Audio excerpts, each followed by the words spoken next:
ವೀಕ್ಷಕರೇ, ಪೂಚಂಡಿ ಅಂದ್ರೆ ನಮ್ಮ ಭಾಷೆಯಲ್ಲಿ ಮಕ್ಕಳಿಗೆ ಊಟ ಮಾಡಿಸುವಾಗ ಹೆದರಿಸೋದಕ್ಕೆ ಗುಮ್ಮ ಗೊಗ್ಗಯ್ಯ ಅಂತ ಬಳಸ್ತಾರಲ್ಲ, ಅದೇ ತರ ತಮಿಳುನಾಡಲ್ಲಿ ಪೂಚಂಡಿ ಅಂತಾರೆ. ಅಷ್ಟಕ್ಕೂ ಈ ಪೂಚಂಡಿ ಅದೇ ಗುಮ್ಮ ಗೊಗ್ಗಯ್ಯ ಅಂದ್ರೆ ಅದು ದೆವ್ವನ ಅಥವಾ ರಾಕ್ಷಸನ? ಇವೆರಡೂ ಅಲ್ಲದೆ ಬೇರೆ ಏನಾದ್ರೂ ಇರ್ಬೋದಾ? ಖಂಡಿತ ಇದೆ. ಅದೇನು ಅಂತ ತಿಳ್ಕೊಳ್ಳೋಣ ಬನ್ನಿ. ಇವನ ಹೆಸರು ಮುರುಗನ್. ವೃತ್ತಿಯಲ್ಲಿ ಇವನೊಬ್ಬ ಕಥೆಗಾರ. ಪ್ರಪಂಚದ ಮೂಲೆ ಮೂಲೆಗಳಲ್ಲಿ ನಡೆದಿರುವ ಆತ್ಮಗಳಿಗೆ ಸಂಬಂಧಪಟ್ಟ ಕಥೆಗಳನ್ನು ಹುಡುಕುವುದು ಹಾಗೂ ಅದನ್ನ ಮ್ಯಾಗಝಿನ್ ಅಲ್ಲಿ ಪಬ್ಲಿಷ್ ಮಾಡುವುದು ಇವನ ಕೆಲಸ. ಮುರುಗನ್ ತನ್ನ ಸ್ನೇಹಿತನ ಮುಖಾಂತರ ಇದೇ ರೀತಿಯ ಒಂದು ಕಥೆಯನ್ನ ಹುಡುಕಿ ಶಂಕರ್ ಎಂಬ ವ್ಯಕ್ತಿಯ ಹತ್ತಿರ ಬಂದಿರುತ್ತಾನೆ. ಈ ಶಂಕರ್ ತನ್ನ ಇಬ್ಬರು ಸ್ನೇಹಿತರು ಗುರು ಹಾಗೂ ಅನ್ಬು ಜೊತೆ ಇರುತ್ತಾನೆ. ಇವನಿಗೆ ಕೆಲಸ ಇರೋದಿಲ್ಲ, ಕೈ ತುಂಬಾ ಸಾಲ ಮಾಡಿಕೊಂಡಿರ್ತಾನೆ. ನನ್ನ ಹೆಸರು ಶಂಕರ್, ನನ್ನ ವಯಸ್ಸು 34 ಎಂದು ಮುರುಗನ್ ಹತ್ರ ಪರಿಚಯಿಸಿಕೊಳ್ತಾನೆ. ಆಗ ಮುರುಗನ್, ನೀವು ಹೇಳೋದಕ್ಕೆ ಹೊರಟಿರೋ ಕಥೆ ಇನ್ನೊಬ್ಬರ ಹತ್ತಿರ ಕೇಳಿ ತಿಳ್ಕೊಂಡಿದ್ದೀರಾ ಅಥವಾ ಸ್ವತಃ ನೀವೇ ಅನುಭವ ಪಡೆದಿದ್ದೀರಾ ಅಂತ ಕೇಳ್ತಾನೆ. ಅದಕ್ಕೆ ಶಂಕರ್, ನೀವು ಎಂದಾದರೂ ಸ್ಪಿರಿಟ್ ಆಫ್ ದಿ ಕಾಯಿನ್ ಎಂಬ ಗೇಮ್ ಬಗ್ಗೆ ಕೇಳಿದ್ದೀರಾ ಅಂತ ಕೇಳ್ತಾನೆ. ಓಜಾ ಬೋರ್ಡ್ ಬಳಸಿ ಕಾಯಿನ್ ಎಲ್ಲ ಇಟ್ಟು ಆತ್ಮಗಳ ಜೊತೆ ಮಾತನಾಡ್ತಾರಲ್ಲ, ಆ ರೀತಿಯ ಗೇಮ್ ಬಗ್ಗೆ ಕೇಳ್ತಿದ್ದೀರಾ ಅಂತ ಮುರುಗನ್ ಕೇಳಿದಾಗ, 6 ತಿಂಗಳ ಹಿಂದೆ ನಾನು ನನ್ನ ಸ್ನೇಹಿತ ಗುರು ಮತ್ತು ಅನ್ಬು ಈ ಗೇಮ್ ಅನ್ನು ಆಡಿದ್ವಿ ಅಂತ ಕಥೆಯನ್ನ ಶುರು ಮಾಡ್ತಾನೆ. ಶಂಕರ್, ಗುರು ಮತ್ತೆ ಅನ್ಬು ಒಂದು ದಿನ ಗೇಮ್ ಆಡೋದಕ್ಕೆ ಡಿಸೈಡ್ ಮಾಡ್ತಾರೆ. ಈ ಗೇಮ್ ಆತ್ಮವನ್ನ ಆವಾಹನೆ ಮಾಡಿ ಅದರ ಜೊತೆ ಮಾತನಾಡುವ ಗೇಮ್. ಅನ್ಬು ಗೇಮ್ ಆಡೋದಕ್ಕೆ ಬೋರ್ಡ್ ಅನ್ನ ರೆಡಿ ಮಾಡ್ತಾನೆ. ಈ ಗೇಮ್ ಆಡೋದಕ್ಕೆ ಅತ್ಯಂತ ಹಳೆಯ ಕಾಯಿನ್ ಅನ್ನ ಹುಡುಕ್ತಿದ್ದಾರೆ. ಗುರುಗೆ 1971ನೇ ಇಸ್ವಿಯ ಒಂದು ಹಳೆಯ ಕಾಯಿನ್ ಸಿಗುತ್ತೆ. ಸದ್ಯಕ್ಕೆ ಇದಕ್ಕಿಂತ ಹಳೆ ಕಾಯಿನ್ ಯಾವುದೂ ಇಲ್ಲ ಅಂತ ಅದರಲ್ಲೇ ಆಡೋದಕ್ಕೆ ಶುರು ಮಾಡ್ತಾರೆ. ಈಗ ಶಂಕರ್ ಈ ಗೇಮ್ ರೂಲ್ಸ್ ಅನ್ನ ಹೇಳ್ತಾನೆ. ಗಮನ ಇಟ್ಟು ಕೇಳಿ. ಒಂದು ಸಲ ಈ ಬೋರ್ಡ್ ಮೇಲೆ ನಿಮ್ಮ ಬೆರಳು ಇಟ್ಟರೆ ಯಾವುದೇ ಕಾರಣಕ್ಕೂ ಗೇಮ್ ಮುಗಿಯುವವರೆಗೂ ನಿಮ್ಮ ಬೆರಳನ್ನು ಎತ್ತೋ ಹಾಗಿಲ್ಲ. ಒಂದು ಸಲ ಆತ್ಮವನ್ನು ನಾವು ಆವಾಹನೆ ಮಾಡಿದ್ರೆ ಅದನ್ನು ಸರಿಯಾದ ರೀತಿಯಲ್ಲಿ ವಾಪಸ್ ಕಳುಹಿಸಿ ಕೊಡಬೇಕು, ಇಲ್ಲ ಅಂದ್ರೆ ನಮ್ಗೆ ತೊಂದರೆ ತಪ್ಪಿದ್ದಲ್ಲ. ಈಗ ಅನ್ಬು ಕೇಳ್ತಾನೆ, ನಿನ್ನ ಫ್ರೆಂಡ್ಸ್ ಈ ಗೇಮ್ ಆಡಿದ್ದಾರೆ ಎಂದಿಲ್ಲ, ನಿಜವಾಗ್ಲೂ ಆತ್ಮ ಬಂದಿತ್ತ? ಆತ್ಮ ಮಾತಾಡ್ತಾ? ಅದರಿಂದ ಅವ್ರಿಗೆ ಏನಾದ್ರು ಸಹಾಯ ಆಗಿದೆಯಾ ಅಂತ ಕೇಳ್ತಾನೆ. ಆಗ ಶಂಕರ್, ಹೌದು, ಅವ್ರಿಗೆ ಇದು ವರ್ಕ್ ಆಗಿದೆ, ನಮಗೂ ವರ್ಕ್ ಆಗುತ್ತೆ. ನಾನ್ ಹೇಳಿದಷ್ಟು ಮಾಡಿ ಸಾಕು. ಮೊದಲು ಇದರ ಮೇಲೆ ಕೈ ಇಡಿ ಅಂತ ಹೇಳಿ 3 ಜನರು ಒಂದು ಕಾಯಿನ್ ಮೇಲೆ ಬೆರಳಿಟ್ಟು spirit of the coin, spirit of the coin, ಯಾರಾದ್ರೂ ಇಲ್ಲಿದ್ರೆ ದಯವಿಟ್ಟು ನಮ್ಮ ಜೊತೆ ಮಾತಾಡಿ ಅಂತಾರೆ. ಯಾವುದೇ ಉತ್ತರ ಬರೋದಿಲ್ಲ. 3 ಜನ ಕಾಯ್ತಿದ್ದಾರೆ. ಮತ್ತೆ ಇನ್ನೊಂದು ಸಲ spirit of the coin, spirit of the coin, ಇಲ್ಲಿ ಯಾರಾದರೂ ಇದ್ದರೆ ಏನಾದರೂ ಸಿಗ್ನಲ್ ಕೊಡಿ ಅಂತ ಶಂಕರ್ ಕೇಳ್ತಾನೆ. ಮತ್ತೆ ತುಂಬಾ ಹೊತ್ತು ಕಾದ ಮೇಲೂ ಯಾವ ಆತ್ಮನೂ ಬರೋದಿಲ್ಲ. ಇನ್ನು ಎಷ್ಟೊತ್ತು ಕಾಯ್ಬೇಕು? ಯಾವ ಸಿಗ್ನಲ್ ಇಲ್ಲ, ಏನಿಲ್ಲ ಅಂತ ಗುರು ಬೆರಳು ತೆಗೆದು ಬಿಡ್ತಾನೆ. ಶಂಕರ್, ನಾನು ಎಲ್ಲಾ ವಿಧಾನವನ್ನು ಈ ಬುಕ್ ನಲ್ಲಿರುವಂತೆಯೇ ಮಾಡಿದ್ದೇನೆ, ಆದರೂ ಯಾಕೆ ಆತ್ಮ ಬಂದಿಲ್ಲ? ಏನಾದರೂ ಮಿಸ್ ಮಾಡಿದ್ದೀನ ನೋಡ್ತೀನಿ ಅಂತ ಮತ್ತೆ ಆ ಬುಕ್ ತೆಗೆದು ನೋಡ್ತಾನೆ. ಆ ಬುಕ್ ನಲ್ಲಿ ಒಂದು, ಇದನ್ನ ಸ್ಮಶಾನದಲ್ಲಿ ಟ್ರೈ ಮಾಡ್ಬೇಕು ಅಥವಾ ಯಾವ ಜಾಗದಲ್ಲಿ ಹೆಚ್ಚಿನ ಸಂಖ್ಯೆಯಲ್ಲಿ ಸಾವಾಗಿದೆಯೋ ಅಲ್ಲಿ ಟ್ರೈ ಮಾಡ್ಬೇಕು ಅಂತ ಹೇಳ್ತಾನೆ. ಆಗ ಗುರು, ಅದೆಲ್ಲ ಆಗೋ ಮಾತಲ್ಲ, ಬೇರೆ ಏನಾದರೂ ದಾರಿ ಇದ್ರೆ ನೋಡು ಅಂತ ಹೇಳ್ತಾನೆ. ಆಗ ಶಂಕರ್, ಇನ್ನೊಂದು ದಾರಿ ಇದೆ. ನಮ್ಮ 3ರಲ್ಲಿ ಯಾರಾದರೂ ಒಂದು ಹನಿ ರಕ್ತವನ್ನ ಈ ಬೋರ್ಡ್ ಮೇಲೆ ಹಾಕಿ ಟ್ರೈ ಮಾಡಿದರೆ ಖಂಡಿತ ಆತ್ಮ ಬರುತ್ತೆ ಅಂತ ಹೇಳ್ತಾನೆ. ಇದಕ್ಕೆ ಗುರು ಮತ್ತು ಅನ್ಬು ಒಪ್ಪೋದಿಲ್ಲ. ಈ ರೀತಿ ಆತ್ಮ ಆವಾಹನೆ ಮಾಡೋ ಐಡಿಯಾ ನಿಂದೆ ತಾನೆ, ಹಾಗಾಗಿ ನಿನ್ನೆ ರಕ್ತದ ಹನಿಯನ್ನೇ ಹಾಕು ಅಂತ ಶಂಕರ್ಗೆ ಹೇಳ್ತಾರೆ. ಆಗ ಶಂಕರ್ ಒಂದು ಸೂಜಿಯಲ್ಲಿ ತನ್ನ ಬೆರಳ ತುದಿಯನ್ನು ಚುಚ್ಚಿಕೊಂಡು ರಕ್ತವನ್ನ ಕಾಯಿನ್ ಮೇಲೆ ಈ ರೀತಿ ಇಟ್ಟು ಮತ್ತೆ spirit of the coin, spirit of the coin, ಯಾರಾದ್ರೂ ಇಲ್ಲಿದ್ರೆ ದಯವಿಟ್ಟು ನಮ್ಮ ಜೊತೆ ಮಾತಾಡಿ ಅಂತಾನೆ. ಈ ಬಾರಿ ಕಾಯಿನ್ ಮೂವ್ ಆಗುತ್ತೆ. ಶಂಕರ್ ಕೇಳ್ತಾನೆ, ನಿಮ್ಮ ಹೆಸರು ಏನೆಂದು ಹೇಳಬಹುದಾ ಅಂತ. ತಕ್ಷಣ ಕಾಯಿನ್ ಅಕ್ಷರಗಳ ಮೇಲೆ ಮೂವ್ ಆಗೋದರ ಮೂಲಕ ಕೆನಡಿ ಎಂಬ ಉತ್ತರವನ್ನ ನೀಡುತ್ತೆ. ಎಲ್ಲರಿಗೂ ಆಶ್ಚರ್ಯವಾಗುತ್ತೆ. ಈಗ ಏನಾದರೂ ಪ್ರಶ್ನೆ ಕೇಳಬೇಕೆಂದು ನಿರ್ಧರಿಸುತ್ತಾರೆ. ಆಗ ಗುರು, ನಮ್ಮ ತಾತ ಅವರ ತಾತನ ಹೆಸರು ಏನೆಂದು ಹೇಳು ನೋಡೋಣ ಎಂದು ಕೇಳ್ತಾನೆ. ಈಗ ಕಾಯಿನ್ ಅನಿರುದ್ಧ್ ಎಂಬ ಉತ್ತರವನ್ನ ನೀಡುತ್ತೆ. ಆಗ ಗುರು ತಾನೇ ಬೆರಳನ್ನ ಮೂವ್ ಮಾಡಿ ಶಂಕರ್ ಮತ್ತು ಅನ್ಬುಗೆ ಚಮಕ್ ಕೊಟ್ಟೆ, ಯಾವ ಆತ್ಮನೂ ಇಲ್ಲ, ಏನೂ ಇಲ್ಲ, ಇಷ್ಟೊತ್ತು ಬೆರಳನ್ನ ಮೂವ್ ಮಾಡಿದ್ದೆ ನಾನು ಅಂತ ಹೇಳಿ ಅವರನ್ನ ಆಡ್ಕೊಂಡು ಎದ್ದು ಹೊರಟು ಹೋಗ್ತಾನೆ. ಈಗ ಶಂಕರ್ ಅನ್ಬುವಿಗೆ ಹೇಳ್ತಾನೆ, ಇನ್ನೂ ತುಂಬಾ ಹಳೆಯದಾದ ಕಾಯಿನ್ ಇದ್ರೆ ನೋಡು, ವರ್ಕ್ ಆಗ್ಬೋದು ಅಂತ ಕೇಳ್ತಾನೆ. ಅದೇ ರೀತಿ ಅನ್ಬು ತನ್ನ ಕಾಯಿನ್ ಕಲೆಕ್ಷನ್ ಅಲ್ಲಿ ತುಂಬಾ ಹಳೆಯದಾದ ಒಂದು ಕಾಯಿನ್ ತೆಗೆದುಕೊಂಡು ಬಂದು ಶಂಕರ್ಗೆ ಕೊಡ್ತಾನೆ. ಈ ಬಾರಿ ಅನ್ಬು ಮತ್ತೆ ಶಂಕರ್ ಇಬ್ಬರೇ ಈ ಗೇಮ್ ಅನ್ನ ಸ್ಟಾರ್ಟ್ ಮಾಡ್ತಾರೆ. Shankar spirit of the coin, spirit of the coin, ಇಲ್ಲಿ ಯಾರಾದರೂ ಇದ್ರೆ ದಯವಿಟ್ಟು ಸಿಗ್ನಲ್ ಕೊಡಿ ಅಂತ ಕೇಳ್ತಾನೆ. ತಕ್ಷಣ ಅವರಿಬ್ರು ಕೈ ಇಟ್ಟಿದ್ದ ಕಾಯಿನ್ ಮೂವ್ ಆಗೋಕೆ ಸ್ಟಾರ್ಟ್ ಆಗುತ್ತೆ. ತಕ್ಷಣ ಶಂಕರ್ ಗುರುಗೆ ಒಂದು ಪೆನ್ ಮತ್ತು ಪೇಪರ್ ನ ತರೋದಕ್ಕೆ ಹೇಳಿ, ಬೋರ್ಡ್ ಮೇಲೆ ನಮ್ಮ ಕೈ ಹೇಗೆ ಬರ್ತಿದ್ಯೋ ಅದೇ ರೀತಿ ಆ ಪೇಪರ್ ಮೇಲೆ ಬರಿ ಅಂತ ಹೇಳ್ತಾನೆ. ಹಾಗೆ ಬರೆದರೆ ತಮಿಳಿನಲ್ಲಿ ಪಾ ಎಂದು ಬರುತ್ತದೆ. ಈ ಅಕ್ಷರವನ್ನ ಅಂಬು ಗೆಸ್ ಮಾಡಿದ ತಕ್ಷಣ ಕಾಯಿನ್ ನಿಲ್ಲುತ್ತದೆ. ಈಗ ಮತ್ತೆ ಕಾಯಿನ್ ಮೂವ್ ಆಗುತ್ತಿದೆ. ಅದು ಮೂವ್ ಆದ ಹಾಗೆಲ್ಲ ಪೇಪರ್ ನಲ್ಲಿ ಬರೆದರೆ ಪಳನಿ ಎಂಬ ಪದ ಬರೆಸುತ್ತದೆ. ಆಗ ಅನ್ಬು ನಮ್ಮ ಜೊತೆ ಮಾತನಾಡುತ್ತಿರುವ ಆತ್ಮದ ಹೆಸರು ಪಳನಿ ಇರಬಹುದಾ ಎಂದು ಗೆಸ್ ಮಾಡುವಾಗ ಗುರು ಹೇಳ್ತಾನೆ, ಇದು ನಮ್ಮ ತಾತ ಅವರ ತಾತನ ಹೆಸರು ಅಂತ. ಈಗ ಆತ್ಮ ಬಂದಿರುವುದು ಎಲ್ಲರಿಗೂ ಕನ್ಫರ್ಮ್ ಆಗುತ್ತೆ. ತಕ್ಷಣವೇ ಶಂಕರ್ ಗುರುಗೆ ಹೇಳಿ ಅಡುಗೆ ಮನೆಯಿಂದ ಟೀ ಪುಡಿ ತರಿಸಿ ಆ ಬೋರ್ಡ್ ಮೇಲೆ ಹರಡುತ್ತಾನೆ. ಈಗ ಶಂಕರ್ ಆತ್ಮವನ್ನ ಕೇಳ್ತಾನೆ, ನೀವು ಇಲ್ಲಿಗೆ ಬಂದಿರುವುದಾದರೆ ನಿಮಗೆ ಒಂದು ಹೆಸರು ಇರಬೇಕಲ್ವೇ, ದಯವಿಟ್ಟು ನಿಮ್ಮ ಹೆಸರನ್ನು ಹೇಳುವಿರೆ ಅಂತ ಕೇಳ್ತಾನೆ. ಈಗ ಉತ್ತರ ಮಲ್ಲಿಕಾ ಎಂದು ಬರೆಯುತ್ತದೆ. ಈಗ ಶಂಕರ್ ಮಲ್ಲಿಕಾ ನೀವು ಹೇಗೆ ಸತ್ತಿದ್ದು ಎಂದು ತಿಳಿಸುತ್ತೀರಾ ಎಂದು ಕೇಳುತ್ತಾನೆ. ಆಗ ಆತ್ಮ ತಾನು ನೀರಿನಲ್ಲಿ ಮುಳುಗಿ ಸತ್ತಿರುವುದಾಗಿ ಉತ್ತರ ನೀಡುತ್ತದೆ. ಈಗ ಅನ್ಬು ನಿಮ್ಮ ವಯಸ್ಸೆಷ್ಟು ಅಂತ ಕೇಳ್ತಾನೆ. ಅದಕ್ಕೆ ಉತ್ತರ 23 ಎಂದು ಬರುತ್ತದೆ. ಅನ್ಬು ಮಲ್ಲಿಕಾ ನೀವು ಯಾವಾಗ ಸತ್ತಿದ್ದು ಎಂದು ಕೇಳ್ತಾನೆ. ಉತ್ತರ 2010 ಎಂದು ಬರುತ್ತದೆ. ಈಗ ಶಂಕರ್ ನೀವು ಎಲ್ಲಿ ಸತ್ತಿದ್ದು ಅಂತ ಕೇಳ್ತಾನೆ. ಆಗ ನದಿಯಲ್ಲಿ ಎಂಬ ಉತ್ತರ ಬರುತ್ತದೆ. ಇಷ್ಟಾದರೂ ಗುರುಗೆ ಮಾತ್ರ ಇದರಲ್ಲಿ ನಂಬಿಕೆ ಬಂದಿರುವುದಿಲ್ಲ. ಹಾಗಾಗಿ ಗುರು ನೀನು ಇಲ್ಲಿ ಇರುವುದು ನಿಜವೇ ಆದರೆ ಒಂದು ಸಿಗ್ನಲ್ ಕೊಡು ಅಂತ ಕೇಳ್ತಾನೆ. ಆಗ ಅಂಬು ಇಷ್ಟೊತ್ತು ಕಾಯಿನ್ ಮೂವ್ ಆಗ್ತಿರೋದನ್ನ ನೀನೇ ನೋಡ್ತಿದ್ರು, ಇನ್ನೇನು ಸಿಗ್ನಲ್ ಬೇಕು ಅಂದಾಗ ನನಗೆ ನಂಬಿಕೆ ಇಲ್ಲ, ನೀವೇ ಕೈಯನ್ನ ಆಡಿಸುತ್ತಿದ್ದೀರಾ ಎಂದು ನನಗೆ ಅನ್ನಿಸುತ್ತಿದೆ ಅಂತಾನೆ. ಆಗ ಶಂಕರ್ ಸರಿ ಹಾಗಿದ್ರೆ ಈಗ ಮಲ್ಲಿಕಾಗೆ ನಾನೊಂದು ಪ್ರಶ್ನೆ ಕೇಳ್ತೇನೆ, ಇದರಿಂದ ನಿನ್ನ ಅನುಮಾನ ಬಗೆಹರಿಯುತ್ತದೆ ಎಂದು ಹೇಳಿ ಮಲ್ಲಿಕಾ ನನಗೂ ಅನ್ಬುಗೂ ಗೊತ್ತಿಲ್ಲದ ಗುರುಗೆ ಮಾತ್ರ ಗೊತ್ತಿರುವ ಒಂದು ರಹಸ್ಯವನ್ನು ಹೇಳಬಹುದಾ ಎಂದು ಕೇಳ್ತಾನೆ. ಆಗ ಉತ್ತರ ಹೀಗೆ ಬರುತ್ತದೆ. ಹೇ ಗುರು, ನೀನು ಒಂದು ಹುಡುಗಿ ಜೊತೆ ಈ ಮನೆಯಲ್ಲಿ ಏನು ಮಾಡಿರುವೆ ಎಂಬ ರಹಸ್ಯವನ್ನು ನಿನ್ನ ಸ್ನೇಹಿತರಿಗೆ ಹೇಳಲ ಎಂಬ ಪ್ರಶ್ನೆ ಬರುತ್ತದೆ. ಇದನ್ನ ಕೇಳಿ ಗುರು ಆಶ್ಚರ್ಯಕ್ಕೊಳಗಾಗ್ತಾನೆ. ತಕ್ಷಣ ಶಂಕರ್ ಮತ್ತು ಅನ್ಬು ಆಶ್ಚರ್ಯದಿಂದ ನಮಗೆ ಗೊತ್ತಿಲ್ಲದೆ ಯಾವಾಗ ಹುಡುಗಿಯನ್ನ ಕರೆದುಕೊಂಡು ಬಂದಿದೆ ಎಂದು ಪ್ರಶ್ನಿಸ್ತಾರೆ. ಅನ್ಬು ಮಲ್ಲಿಕಾ ಆ ಹುಡುಗಿಯ ಹೆಸರೇನು ಎಂದು ಕೇಳಿದ ತಕ್ಷಣ ಕೋಪಗೊಂಡ ಗುರು ಆ ಬೋರ್ಡ್ ಅನ್ನ ಕೆಡಿಸಿ ಬಿಡ್ತಾನೆ. ಇದರಿಂದ ಕೋಪಗೊಂಡ ಶಂಕರ್ ನಿನ್ನ ಸೀಕ್ರೆಟ್ಸ್ ಎಲ್ಲ ಆಚೆ ಬಂದ್ಬಿಡ್ತು ಅಂತ ಭಯ ಆಗೋಯ್ತಾ ಅಂತ ಹೇಳಿ ಕೋಪದಿಂದ ಎದ್ದು ಹೊರಟು ಬಿಡ್ತಾನೆ. ಮಾರನೇ ದಿನ ಗುರು ಸೈಬರ್ ಸೆಂಟರ್ ಗೆ ಹೋಗಿ ಮಲ್ಲಿಕಾ ಎಂಬ ಹೆಸರಿನ ಅಷ್ಟು ಪ್ರೊಫೈಲ್ಸ್ ಹುಡುಕಿ ಅವಳ ಒಂದು ಫೋಟೋ ಪ್ರಿಂಟ್ಔಟ್ ತೆಗೆದುಕೊಂಡು ಬಂದು ತನ್ನ ಇಬ್ಬರು ಸ್ನೇಹಿತರಿಗೂ ತೋರಿಸ್ತಾನೆ. ಶಂಕರ್ ಇದು ಯಾರು ಎಂದು ಕೇಳಿದಾಗ ಇವಳೇ ಮಲ್ಲಿಕಾ, ನಿನ್ನೆ ನಡೆದ ಘಟನೆ ಎಲ್ಲ ನಿಜನ ಸುಳ್ಳ ಅಂತ ತಿಳಿದುಕೊಳ್ಳೋದಕ್ಕೆ ನಾನು ಇಂಟರ್ನೆಟ್ ನಲ್ಲಿ ಅವಳ ಬಗ್ಗೆ ಮಾಹಿತಿ ಕಲೆ ಹಾಕಲು ಪ್ರಯತ್ನಿಸಿದೆ. ಫೇಸ್ಬುಕ್, ಇನ್ಸ್ಟಾ, ಟ್ವಿಟರ್ ಹೀಗೆ ಎಲ್ಲಾ ಸೋಷಿಯಲ್ ಮೀಡಿಯಾ ಪ್ಲಾಟ್ಫಾರ್ಮ್ ಅಲ್ಲೂ ಹುಡುಕಿದೆ. ಮಲ್ಲಿಕಾ ಎಂಬ ಹೆಸರಲ್ಲಿ 1000 ಹುಡುಗಿಯರು ಇದ್ದಾರೆ. ಕೊನೆಗೆ ಈ ಫೋಟೋ ನನಗೆ ಒಂದು ಹಳೆಯ UUM ಬ್ಲಾಗ್ ಅಲ್ಲಿ ನೋಡಿದೆ. 2010ರಲ್ಲಿ ದೀಪಕ್ ಎಂಬುವನು ಇದನ್ನು ಪೋಸ್ಟ್ ಮಾಡಿದ್ದಾನೆ. ಈ ಫೋಟೋ ಅವಳು UUM ಯೂನಿವರ್ಸಿಟಿಲಿ ಓದುವಾಗ ತೆಗೆದಿರೋದು. ಅವಳು ಅಲ್ಲೇ ಓದುತ್ತಿದ್ದಳು ಅಂದ ಮೇಲೆ 1-2 ವರ್ಷ ಆದ್ಮೇಲೆ ಅವಳು ಗ್ರಾಜುಯೇಷನ್ ತೆಗೆದುಕೊಂಡಿರ್ಬೇಕು. ಆದರೆ ಗ್ರಾಜುಯೇಷನ್ ಫೋಟೋಸ್ ಲಿ ಅವಳ ಫ್ರೆಂಡ್ಸ್ ಎಲ್ಲರೂ ಇದ್ದಾರೆ, ಅವಳು ಮಾತ್ರ ಯಾವ ಫೋಟೋಸ್ ಅಲ್ಲೂ ಇಲ್ಲ ಎಂದಾಗ ಶಂಕರ್ ನಿಮ್ಗೆ ಬುದ್ಧಿ ಇಲ್ವಾ? ಈ 2010ರಲ್ಲಿ ಅವಳು ಸತ್ತಿರೋದನ್ನ ಅವಳೇ ನಮಗೆ ತಿಳಿಸಿದ್ದಾಳೆ, ಮತ್ತೆ ಫೋಟೋ ಎಲ್ಲಿಂದ ಬರುತ್ತೆ ಅಂತ ಕೇಳ್ತಾನೆ. ಸರಿ ಇವತ್ತು ರಾತ್ರಿ ಮತ್ತೆ ಗೇಮ್ ಆಡೋಣ ಎಂದು ಹೇಳಿ ಲಾಟ್ರಿ ಟಿಕೆಟ್ ಲಕ್ಕಿ ಡ್ರಾ ಇದೆ ಎಂದು ಶಂಕರ್ ಹೊರಡುತ್ತಾನೆ. ಸಂಜೆ ಆಗುತ್ತೆ. ಈಗ ಮತ್ತೆ ಗೇಮ್ ಶುರು ಮಾಡ್ತಾರೆ. ಈ ಬಾರಿ ಶಂಕರ್ ಆತ್ಮದ ಜೊತೆ ಮಾತನಾಡುವುದು ಸುಲಭವಾಗಲಿ ಅಂತ ಮಕ್ಕಳಿಗೆ ವರ್ಣಮಾಲೆ ಹೇಳಿಕೊಡುವ ಚಾರ್ಟ್ ಅನ್ನು ತಂದಿದ್ದಾನೆ. ಜೊತೆಗೆ ಅದರಲ್ಲಿ ಎಸ್ ಮತ್ತು ನೋ ಎಂದು ಬರೆದಿರುತ್ತಾರೆ. ಶಂಕರ್ ಈಗ ಮಲ್ಲಿಕಾಳನ್ನು ಮಾತನಾಡಿಸಲು ಶುರು ಮಾಡ್ತಾನೆ. ಮಲ್ಲಿಕಾ ನೀನು ಇಲ್ಲಿ ಇದ್ದರೆ ಬಂದು ಮಾತನಾಡು, ನಮ್ಮ ಬಳಿ ಇವತ್ತು ಹಲವಾರು ಪ್ರಶ್ನೆಗಳಿವೆ ಎಂದು ಹೇಳಿ ಮಲ್ಲಿಕಾ ಈ ಫೋಟೋದಲ್ಲಿರುವುದು ನೀನೇನ ಎಂದು ಕೇಳುತ್ತಾರೆ. ಆಗ ಕಾಯಿನ್ ಎಸ್ ಎಂಬುವಲ್ಲಿ ಮೂವ್ ಆಗುತ್ತದೆ. ಈಗ ಗುರು ಮಲ್ಲಿಕಾ ನೀನು ನದಿಯಲ್ಲಿ ಹೇಗೆ ಮುಳುಗಿದೆ ಅಂತ ಕೇಳ್ತಾನೆ. ಅದಕ್ಕೆ ದ್ರೋಹ ಎಂದು ಉತ್ತರ ಬರುತ್ತದೆ. ಅದಕ್ಕೆ ಗುರು ನೀನು ಮುಳುಗಿ ಸತ್ತೆ ಎಂದೇ ಅಲ್ಲ, ಎಲ್ಲಿ ಮುಳುಗಿದ್ದು ಅಂತ ಕೇಳ್ತಾನೆ. ಅದಕ್ಕೆ ಕಣ್ಣಿಗೆ ಕಾಣದ ನದಿಯಲ್ಲಿ ಎಂಬ ಉತ್ತರ ಬರುತ್ತದೆ. ಈಗ ಅನ್ಬು ಮಲ್ಲಿಕಾ ಈ ಪ್ರೇತಾತ್ಮಗಳಿಗೆ ನೆರವೇರದ ಯಾವುದಾದರೂ ಆಸೆ ಇರುತ್ತೆ ಎಂದು ಕೇಳಿಪಟ್ಟಿದ್ದೇನೆ, ಆ ರೀತಿ ನಿನಗೆ ಯಾವುದಾದರೂ ಆಸೆ ಇದೆಯಾ ಅಂತ ಕೇಳ್ತಾನೆ. ಆಗ ಇದೆ, ಅದು ಸೇಡಿನ ಪ್ರತಿಕಾರ ಎಂದು ಉತ್ತರ ಬರುತ್ತದೆ. ಈಗ ಶಂಕರ್ ನಿನಗೆ ದ್ರೋಹ ಮಾಡಿದವರ ಹೆಸರು ಹೇಳು ಸಾಕು, ಅವನನ್ನು ನಾವು ನೋಡಿಕೊಳ್ಳುತ್ತೇವೆ ಎಂದು ಹೇಳುತ್ತಾನೆ. ಆಗ ಅದಕ್ಕೆ ಸಮಯ ಬರುತ್ತದೆ ಎಂಬ ಉತ್ತರ ಬರುತ್ತದೆ. ಹೀಗೆ ಮುಂದುವರಿದು ಮುಂದಿನ ಎಲೆಕ್ಷನ್ ನಲ್ಲಿ ಯಾರು ಗೆಲ್ತಾರೆ, ನನ್ನ ಮುಂದಿನ ಗರ್ಲ್ ಫ್ರೆಂಡ್ ಹೆಸರು ಹೇಳಬಹುದಾ, ನಿನಗೆ ತಂಗಿ ಇದ್ದಾಳ, ದೆವ್ವಗಳಿಗೂ ನಿದ್ದೆ ಬರುವುದಾ, ದೇವರು ಇದ್ದಾರಾ ಇಲ್ವಾ, ಹೀಗೆ ಇಡೀ ರಾತ್ರಿ ಇದೇ ರೀತಿಯ ಸಿಲ್ಲಿ ಪ್ರಶ್ನೆಗಳನ್ನು ಕೇಳುತ್ತಾ ಟೈಮ್ ಪಾಸ್ ಮಾಡಿ ಮಲಗುತ್ತಾರೆ. ಮಾರನೇ ದಿನ ಯಾವುದಾದರೂ ಪ್ರಯೋಜನಕ್ಕೆ ಬರುವ ಪ್ರಶ್ನೆಯನ್ನು ಕೇಳೋಣ ಎಂದು ನಿರ್ಧರಿಸುತ್ತಾರೆ. ಆಗ ಶಂಕರ್ ಮಲ್ಲಿಕಾ ನಮ್ಮ ಲೈಫ್ ಸೆಟಲ್ ಆಗೋ ತರ ಲಾಟ್ರಿ ನಂಬರ್ ಕೊಡಬಹುದಾ ಎಂದು ಕೇಳುತ್ತಾನೆ. ಉತ್ತರ ಕೊಡುತ್ತೇನೆ, ಆದರೆ ಅದಕ್ಕೆ ಬದಲಾಗಿ ನೀವು ನನಗೆ ಏನು ಕೊಡುತ್ತೀರಿ ಎಂದು ಬರುತ್ತದೆ. ಇದರಿಂದ ಖುಷಿಯಾದ ಶಂಕರ್ ಮಲ್ಲಿಕಾ ನಿನಗೆ ಏನು ಬೇಕು ಕೇಳು ಎಂದು ಹೇಳುತ್ತಾನೆ. ಉತ್ತರ 2 ಕಾಲಿನ ಪ್ರಾಣಿ ಬೇಕು ಎಂದು ಬರುತ್ತದೆ. ಆಗ ಅನ್ಬು ಅಷ್ಟೇ ತಾನೆ, ಕೋಳಿಯೋ ಅಥವಾ ಬಾತ್ ಕೋಳಿಯೋ ಕೊಟ್ರೆ ಆಯ್ತು ಅನ್ನುತ್ತಾನೆ. ತಕ್ಷಣ ಶಂಕರ್ ನೀನು ನನಗೆ ಲಾಟರಿಯಲ್ಲಿ 1 ಮಿಲಿಯನ್ ದಕ್ಕಿಸಿಕೊಟ್ರೆ ಕೋಳಿ ಏನು, ನಿನಗೋಸ್ಕರ ಕೋಳಿ ಫಾರ್ಮ್ ಅನ್ನೇ ಮಾಡಿಬಿಡ್ತೇನೆ ಎನ್ನುತ್ತಾನೆ. ಆಗ ಉತ್ತರ ನಿಮ್ಮ ಮಾತನ್ನು ನೀವು ಉಳಿಸಿಕೊಳ್ಳಬೇಕು ಎಂದು ಬರುತ್ತದೆ. ಇದನ್ನೆಲ್ಲ ನೋಡಿದ ಗುರುಗೆ ಸ್ವಲ್ಪ ಕೋಪ ಬರುತ್ತದೆ. ಅದೇನೇನೋ ಕೇಳ್ತಿದೆ, ನೀವು ಅದಕ್ಕೆಲ್ಲ ಒಪ್ಕೋತಿದ್ದೀರಾ, ಇದು ನನಗೆ ಸರಿ ಕಾಣ್ತಿಲ್ಲ, ಬೇಡದ ವಿಷಯಗಳನ್ನ ನಾವು ಮಾಡ್ತಿದ್ದೇವೆ ಅಂತ ನನಗೆ ಅನ್ನಿಸ್ತಿದೆ ಅಂತಾನೆ. ಆಗ ಅನ್ಬು ಹೋಗಲಿ ಬಿಡೋ ಪಾಪ, ಬದುಕಿದ್ದಾಗ ಅವಳು ಇಷ್ಟಪಟ್ಟಿದ್ದನ್ನ ಇವಾಗ ಕೇಳ್ತಿದ್ದಾಳೆ ಅಷ್ಟೇ, ಇದೆಲ್ಲ ಚಿಕ್ಕ ಆಸೆಗಳು, ನೆರವೇರಿಸಿದ್ರಾಯ್ತು ಬಿಡು ಅಂತಾನೆ. ಆಗ ಗುರು ನೋಡು ಇದು ಬರೀ ಗೇಮ್ ತರ ಇದ್ದಿದ್ರೆ ಓಕೆ, ಆದರೆ ಇದು ಬೇರೆ ತರ ಹೋಗ್ತಿದೆ. ಇವತ್ತು ಇದು ಒಂದು ಕೇಳ್ತಿದೆ, ನಾಳೆ ಮತ್ತೊಂದು ಕೇಳುತ್ತೆ, ಅದೇನ್ ಕೇಳುತ್ತೆ ಅಂತ ನಮ್ಗೆ ಯಾರಿಗೂ ಗೊತ್ತಿಲ್ಲ. ನಾನು ಮರ್ಯಾದೆಯಿಂದ ನಿಮ್ಮಿಬ್ಬರಿಗೂ ಹೇಳ್ತಿದ್ದೀನಿ, ಇದನ್ನೆಲ್ಲ ಇಲ್ಲಿಗೆ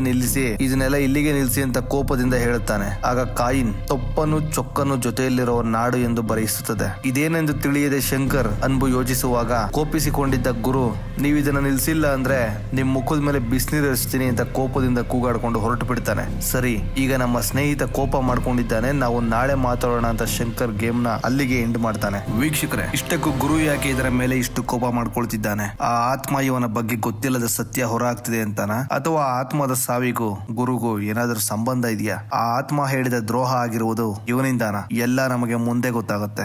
ನೀವಿನ್ನೂ ನಮ್ಮ ಚಾನೆಲ್ಗೆ ಸಬ್ಸ್ಕ್ರೈಬ್ ಆಗಿಲ್ಲ ಅಂದ್ರೆ ಈ ಕೂಡಲೇ ಸಬ್ಸ್ಕ್ರೈಬ್ ಆಗಿ. ನಿಮಗಾಗಿ ಒಳ್ಳೊಳ್ಳೆ ಸಸ್ಪೆನ್ಸ್ ಥ್ರಿಲ್ಲರ್ ಹಾರರ್ ಸಿನಿಮಾ ಕಥೆಗಳನ್ನ ನಿಮ್ಮ ಮುಂದೆ ತರ್ತೀನಿ. ಮತ್ತೆ ಬೇರೆ ಭಾಷೆಯಲ್ಲಿ ನೀವು ನೋಡಿ ಅರ್ಥವಾಗದೇ ಇರೋ ಸಿನಿಮಾದ ವಿವರಣೆ ಬೇಕಂದ್ರೆ ಆ ಸಿನಿಮಾದ ಹೆಸರನ್ನ ಕಮೆಂಟ್ ಬಾಕ್ಸ್ ಅಲ್ಲಿ ತಿಳಿಸಿ. ಸಬ್ಸ್ಕ್ರೈಬ್ ಆಗೋದನ್ನ ಮಾತ್ರ ಮರಿಬೇಡಿ. ಮಾರನೇ ದಿನ ಗುರು ಅಪ್ಸೆಟ್ ಆಗಿ ಒಂದು ಹೋಟೆಲ್ ನಲ್ಲಿ ಕೂತಿದ್ದಾನೆ. ಅಲ್ಲಿಗೆ ಬಂದ ಶಂಕರ್, ಗುರು ಯಾಕೆ ಈ ರೀತಿ ಕೋಪಿಸ್ಕೊಂಡಿದ್ಯಾ?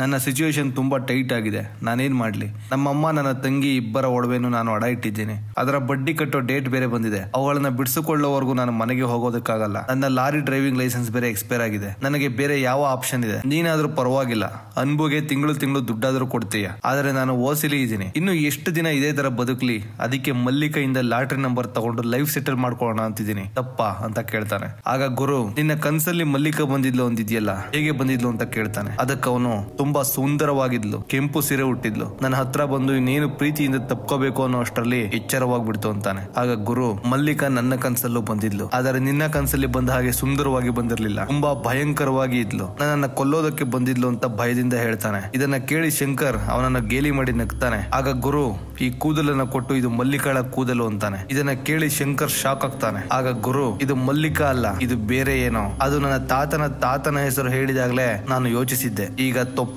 ಚೊಕ್ಕ ಅಂತ ಏನೇನೋ ಹೇಳ್ತಿದ್ದಾಳೆ. ಹಾಗಂದ್ರೆ ಏನು ಅಂತ ನಿನಗೆ ಗೊತ್ತಾ? ಗಣೇಶನ ಹೊಟ್ಟೆ ದಪ್ಪ ಇರೋದ್ರಿಂದ ನಮ್ಮ ಅಜ್ಜಿ ಅವನನ್ನ ತೊಪ್ಪ ಅಂತ ಕರೀತಿದ್ರು. ಮಧುರೆಯಲ್ಲಿ ಶಿವನನ್ನ ಇನ್ನೊಂದು ಹೆಸರಲ್ಲಿ ಚೊಕ್ಕನ್ ಎಂದು ಕರೆಯುತ್ತಾರೆ. ಈ ಎರಡು ದೇವರನ್ನು ನಮ್ಮ ಪೂರ್ವಜರು ಆಗಿನ ಕಾಲದಿಂದಲೂ ಪೂಜಿಸಿಕೊಂಡು ಬರ್ತಿದ್ದಾರೆ. ನಾವು ಕಾಲದಿಂದಲೂ ಪೂಜಿಸಿಕೊಂಡು ಬರುತ್ತಿರುವ ದೇವರ ಬಗ್ಗೆ ಇದಕ್ಕೆ ಗೊತ್ತಾಗುತ್ತದೆ. ಈಗ ಎರಡು ಕಾಲಿನ ಪ್ರಾಣಿ ಬೇಕು ಅಂತ ಬೇರೆ ಕೇಳ್ತಿದೆ. ಇದು ಮಲ್ಲಿಕಾ ಅಲ್ಲ ಶಂಕರ್, ಇದೇನೋ ಬೇರೆ ಅಂತ ಹೇಳ್ತಾನೆ. ಆಗ ಶಂಕರ್, ಸರಿ ಗುರು, ಹೊರಡೋಣ ನಡಿ. ಇವಾಗೇನು, ಇನ್ನು ಮುಂದೆ ಈ ಗೇಮ್ ಆಡಬಾರ್ದು ತಾನೆ? ಆಡಲ್ಲ ಬಿಡು, ಸದ್ಯಕ್ಕೆ ಇನ್ನೆರಡು ಬಾಟಲ್ ಆರ್ಡರ್ ಮಾಡು ಎಂದು ಹೇಳಿ ಈ ವಿಷಯ ಅಲ್ಲಿಗೆ ಮುಗಿಸ್ತಾರೆ. ರಾತ್ರಿ ಚೆನ್ನಾಗಿ ಕುಡಿದು ಮನೆಗೆ ಹೋಗ್ತಾರೆ. ಈಗ ಶಂಕರ್ ಮತ್ತೆ ಗೇಮ್ ಬೋರ್ಡ್ ತೆಗೆದುಕೊಂಡು, ಮಲ್ಲಿಕಾ, ನನಗೆ ಮಾತ್ರ ಒಳ್ಳೆ ಕನಸು, ನನ್ನ ಗೆಳೆಯನಿಗೆ ಏಕೆ ಕೆಟ್ಟ ಕನಸು ಅಂತ ಕೇಳ್ತಾನೆ. ತಕ್ಷಣ ಕೋಪದಲ್ಲಿದ್ದ ಗುರು, ಹೇ ನೀನು ಯಾರು ಎಂದು ನಿಜ ಹೇಳು ಅಂತ ಗದರಿಸ್ತಾನೆ. ಆಗ ಎದುರುಗಡೆ ಬಂದು ಹೇಳಲ್ಲ ಎಂದು ಉತ್ತರ ಬರುತ್ತದೆ. ಇದರಿಂದ ಇನ್ನೂ ಕೋಪಗೊಂಡ ಗುರು, ನನ್ನ ಹತ್ರ ಆಟ ಆಡ್ತಿದ್ಯಾ? ನನ್ನನ್ನ ಎದುರಿಸೋದಕ್ಕೆ ನೋಡ್ತಿದ್ಯಾ? ಬಾ, ನನ್ನ ಎದುರುಗಡೆ ಬಾ, ಮಾತಾಡ್ತೀನಿ ಅಂತೆಲ್ಲ ಗದರಿಸ್ತಾನೆ. ಆಗ ಶಂಕರ್, ಸುಮ್ನಿರು ಗುರು, ಹಾಗೆಲ್ಲ ಎದುರುಗಡೆ ಬಂದ್ರೆ ನಮಗೆ ಕಷ್ಟ, ನೀನು ಸುಮ್ನಿರು ಅಂತ ಹೇಳಿ, ಮಲ್ಲಿಕಾ ಇವಾಗ ನಿನ್ಗೆ ಏನ್ ಬೇಕು ಅಂತ ಕೇಳ್ತಾನೆ. ಆಗ ಈ ಮೊದಲು ಹೇಳಿದ ಹಾಗೆಯೇ ಎರಡು ಕಾಲಿನ ಪ್ರಾಣಿ ಬೇಕು ಎಂಬ ಉತ್ತರ ಬರುತ್ತದೆ. ಗುರು ಕೋಪದಿಂದ, ಬಿಟ್ಟರೆ ಇದು ಮಾತನಾಡುತ್ತಲೇ ಇರ್ತದೆ ಎಂದು ಆ ಕಾಯಿನ್ ಮೇಲೆ ತನ್ನ ಕಾಲಿಟ್ಟು, ಈಗ ಮಾತನಾಡು ನೋಡೋಣ ಎಂದು ಸವಾಲಾಕುತ್ತಾನೆ. ಈಗ ಕಾಯಿನ್ ಮರಣ ಸಂಭವಿಸುತ್ತದೆ ಎಂದು ಉತ್ತರಿಸುತ್ತದೆ. ಇದರಿಂದ ಇನ್ನಷ್ಟು ಕೋಪಗೊಂಡ ಗುರು ಆ ಗೇಮ್ ಬೋರ್ಡ್ ಮತ್ತು ಕಾಯಿನ್ ಎರಡನ್ನು ತೆಗೆದುಕೊಂಡು ಹೋಗಿ ಕಿಟಕಿಯಲ್ಲಿ ಎಸೆದು ಬಿಡುತ್ತಾನೆ. ನಂತರ ಎಲ್ಲರೂ ಮಲಗಿ ಬಿಡುತ್ತಾರೆ. ಬೆಳಿಗ್ಗೆಯಾಗುತ್ತದೆ. ಶಂಕರ್ ಸ್ನಾನ ಮಾಡಲು ಬಚ್ಚಲು ಮನೆಗೆ ಹೋದರೆ ಗುರು ಸತ್ತು ಬಿದ್ದಿರುತ್ತಾನೆ. ಬ್ಯಾಕ್ ಟು ಮುರುಗನ್ಗೆ ಕತೆ ಹೇಳುವ ಸೀನ್ಗೆ ವಾಪಸ್ ಬಂದ್ರೆ ಶಂಕರ್ ಹೇಳ್ತಾನೆ, ಎಲ್ರು ಅಂದ್ಕೊಂಡ್ರು ಗುರು ಕುಡಿದು ಬ್ಯಾಲೆನ್ಸ್ ತಪ್ಪಿ ಬಿದ್ದ ಅಂತ. ಪೋಸ್ಟ್ ಮಾರ್ಟಮ್ ರಿಪೋರ್ಟ್ ಕೂಡ ಹಾಗೆ ಬಂತು. ಆದ್ರೆ ನನಗೆ ಮತ್ತೆ ಅನ್ಬುಗೆ ಮಾತ್ರ ಗೊತ್ತು ಗುರು ಸಾವಿಗೆ ಮಲ್ಲಿಕಾ ಕಾರಣ ಅಂತ ಹೇಳ್ತಾನೆ. ಆಗ ಮುರುಗನ್, ಅದು ಹೇಗೆ ಅಷ್ಟು ನಿಖರವಾಗಿ ಮಲ್ಲಿಕನೇ ಸಾಯಿಸಿದ್ದು ಅಂತ ಹೇಳ್ತೀರಾ ಅಂತ ಕೇಳಿದಾಗ, ಆ ದಿನ ನಾನು ಗುರು ಬಾಡಿ ಎತ್ತಿದಾಗ ನಾವು ಗೇಮ್ ಆಡಲು ಬಳಸುತ್ತಿದ್ದ ಆ ಕಾಯಿನ್ ಉರುಳಿ ಹೋಗಿದ್ದನ್ನ ನಾನು ನೋಡಿದೆ ಎಂದು ಹೇಳುತ್ತಾನೆ. ಆಗ ಮುರುಗನ್, ನಾನು ಆ ಕಾಯಿನ್ ನೋಡಬಹುದಾ ಅಂತ ಕೇಳ್ತಾನೆ. ಅನಾವಶ್ಯಕ ರಿಸ್ಕ್ ಎಲ್ಲ ತಗೊಂಬೇಡಿ ಸರ್, ಈಗಾಗಲೇ ಅದರಿಂದ ಒಂದು ಪ್ರಾಣ ಹೋಗಿದೆ ಅಂತ ಶಂಕರ್ ಹೇಳ್ತಾನೆ. ಆಗ ಮುರುಗನ್, ನಾನು ಈ ರೀತಿಯ ಹಲವಾರು ಕಥೆಗಳನ್ನ ನೋಡಿದ್ದೀನಿ. ಈ ಮ್ಯಾಗಝಿನ್ ಅಲ್ಲಿ ಇರುವ ಕತೆ ಎಲ್ಲ ನಾನೇ ಬರೆದಿರೋದು. ಈಗ ಆತ್ಮಗಳ ಬಗ್ಗೆ ಈ ಮ್ಯಾಗಝಿನ್ ಅಲ್ಲಿ ಬರೀಬೇಕು ಅನ್ಕೊಂಡಿದ್ದೀನಿ, ಆದ್ರೆ ಇದಕ್ಕೆ ಸಂಬಂಧಪಟ್ಟ ಫೋಟೋಸ್ ನನ್ನ ಬಳಿ ಇಲ್ಲ. ಆದ್ರಿಂದ ನೀವು ಆ ಕಾಯಿನ್ ಮತ್ತು ಈ ಘಟನೆಗಳು ನಡೆದ ಸ್ಥಳದ ಫೋಟೋಸ್ ಕೊಟ್ಟರೆ ತುಂಬಾ ಸಹಾಯ ಆಗುತ್ತೆ ಅಂತ ಕೇಳ್ತಾನೆ. ಆಗ ಶಂಕರ್ ಅವನನ್ನು ಮನೆಗೆ ಕರೆದುಕೊಂಡು ಹೋಗ್ತಾನೆ. ಮಲ್ಲಿಕಾ ಫೋಟೋ ಮತ್ತು ಗುರು ಸತ್ತ ಜಾಗವನ್ನೆಲ್ಲ ತೋರಿಸ್ತಾನೆ, ಮತ್ತೆ ಕಾಯಿನ್ ಕೂಡ ತೋರಿಸ್ತಾನೆ. ಈ ಕಾಯಿನ್ ಎಲ್ಲಿಂದ ಸಿಕ್ತು ಅಂತ ಕೇಳಿದಾಗ, ಅನ್ಬು ಸಂಗ್ರಹಿಸಿರುವ ಕ್ಯಾಟಲಾಗ್ ಅಲ್ಲಿ ಈ ಕಾಯಿನ್ ಸಿಕ್ತು ಅಂತ ಹೇಳ್ತಾನೆ. ಆಗ ಮುರುಗನ್, ಇವೆಲ್ಲ ಪರ್ಚೇಸ್ ಮಾಡಿರೋ ಕಾಯಿನ್ಸ್ ಆದ್ರೆ ಇದನ್ನೆಲ್ಲ ಯಾರಿಂದ ಪರ್ಚೇಸ್ ಮಾಡಿದ್ದೀರಾ ಅಂತ ಕೇಳ್ತಾನೆ. ಆಗ ಶಂಕರ್ ಹೇಳ್ತಾನೆ, ಅನ್ಬು ಯಾರ ಹತ್ರನೇ ಕಾಯಿನ್ ಪರ್ಚೇಸ್ ಮಾಡಿದ್ರು ಅವರ ಡೀಟೇಲ್ಸ್ ಅನ್ನ ಒಂದು ಡೈರಿಯಲ್ಲಿ ಮೇಂಟೈನ್ ಮಾಡ್ತಿದ್ದ ಅಂತ ಹೇಳಿ ಆ ಡೈರಿಯನ್ನ ತೆಗೆದು ನೋಡಿದಾಗ ಆ ಕಾಯಿನ್ ಅನ್ನ ದೀಪಕ್ ಎಂಬುವನ ಹತ್ತಿರ ಪರ್ಚೇಸ್ ಮಾಡಿರೋದು ಗೊತ್ತಾಗುತ್ತೆ. ಆಗ ದೀಪಕ್ ಮಲ್ಲಿಕಾಳ ಫೋಟೋ ಪೋಸ್ಟ್ ಮಾಡಿರೋ ಲಾಸ್ಟ್ ಡೇಟ್ 2010. ದೀಪಕ್ ಈ ಕಾಯಿನ್ ನ ಅಂಬುಗೆ ಮಾರಿದ ವರ್ಷವೂ ಕೂಡ 2010, ಮತ್ತೆ ಮಲ್ಲಿಕಾ ಸತ್ತಿರುವ ವರ್ಷ ಕೂಡ 2010. ಹಾಗಿದ್ರೆ ಮಲ್ಲಿಕಾ ಸತ್ತ ವರ್ಷ ಈ ಕಾಯಿನ್ ನಿಮ್ಮ ಬಳಿ ಸೇರಿದೆ. ಈ ಕಾಯಿನ್ ತಂದು ಕೊಟ್ಟವನು ಅವಳಿಗೆ ಸಂಬಂಧಪಟ್ಟ ಒಬ್ಬ ವ್ಯಕ್ತಿ ದೀಪಕ್ ನ ಕಂಡು ಹಿಡಿದರೆ ಮಲ್ಲಿಕಾ ಯಾರು ಮತ್ತು ಅವಳ ಸಾವಿಗೆ ಏನು ಕಾರಣ ಅನ್ನೋದನ್ನ ನಾವು ತಿಳ್ಕೋಬಹುದು ಅಂತ ಆ ಡೈರಿಯಲ್ಲಿ ಅವನು ಬರೆದಿದ್ದ ನಂಬರ್ಗೆ ಕಾಲ್ ಮಾಡ್ತಾರೆ. ನಂಬರ್ ನಾಟ್ ರೀಚಬಲ್ ಆಗಿರುತ್ತದೆ. ಈಗ ದೀಪಕ್ ಅಡ್ರೆಸ್ ಹುಡುಕಿ ಅವನಿರುವ ಜಾಗಕ್ಕೆ ಮುರುಗನ್, ಶಂಕರ್ ಹಾಗೂ ಅನ್ಬು 3 ಜನ ಟ್ರೈನ್ ಅಲ್ಲಿ ಹೊರಡುತ್ತಾರೆ. ದೀಪಕ್ ಮನೆ ತಲುಪಿ ಬಾಗಿಲು ತಟ್ಟುತ್ತಾರೆ. ಹೊರಗೆ ಬಂದ ದೀಪಕ್ ನೀವು ಯಾರೆಂದು ಕೇಳುತ್ತಾನೆ. ನೀವು ದೀಪಕ್ ಅಲ್ವಾ? ಈ ಕಾಯಿನ್ ಅನ್ಬುಗೆ ನೀವೇ ಮಾರಿದ್ರಿ, ನಿಮಗೆ ನೆನಪಿದೆಯಾ ಅಂತ ಕೇಳ್ತಾರೆ. ದೀಪಕ್ ಯಾವ ಉತ್ತರನೂ ಕೊಡೋದಿಲ್ಲ.